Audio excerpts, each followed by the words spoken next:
great-grandmother Yoon Lee was born in the early 1920s in a small village in Korea during Japanese imperialism. She lived a very simple life in a rural farming town.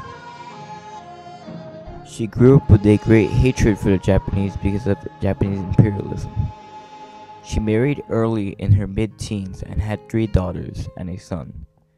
My grandmother was born on the year 1940 in the same small village.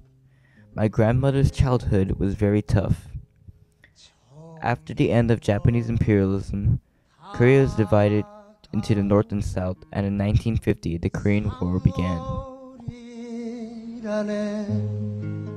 With the beginning of the Korean War came the U.S. Army and U.S. bomber planes. During a bombing raid, bombs struck my grandmother's home, killing most of her family. My grandmother's 2 sisters and father died. Only my grandmother, her brother, and mother survived, although her mother was greatly injured. She was taken away to a hospital, and my grandmother's brother was adopted by relatives who did not take my grandmother because she was a girl. However, my grandmother stayed strong and managed to survive through the Korean War by finding work as a maid. She cooked and cleaned, watched babies, and washed clothes. She lived through the war this way and was eventually reunited with her mother and brother after the war. After the war, she found work cooking and cleaning for the U.S. Army, and while working for the U.S. Army, she met my grandfather. They married, and my dad was born in Seoul in 1964. While my dad was in elementary school, the Vietnam War began, and he was influenced by propaganda against the Viet Minh. The propaganda supported the U.S. puppet leader of South Vietnam and opposed the Viet Minh.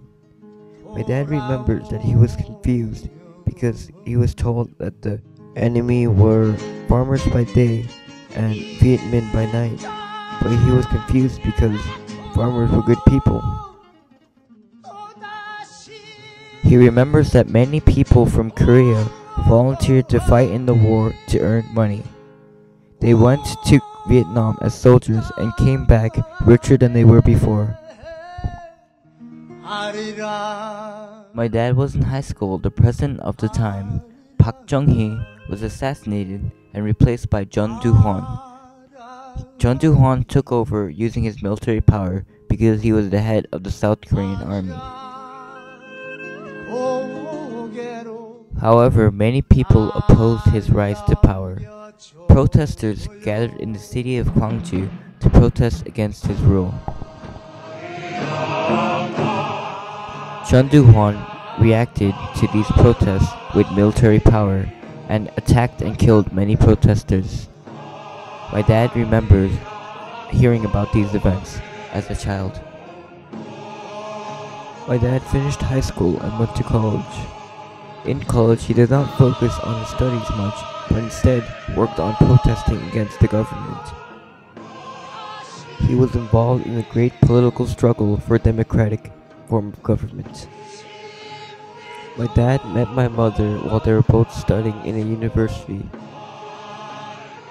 They got married 2 years later and decided to immigrate to America, and he immigrated to America in 1990. My brother was born in 1994 and I in 1995, and that is where their story ends and my history begins.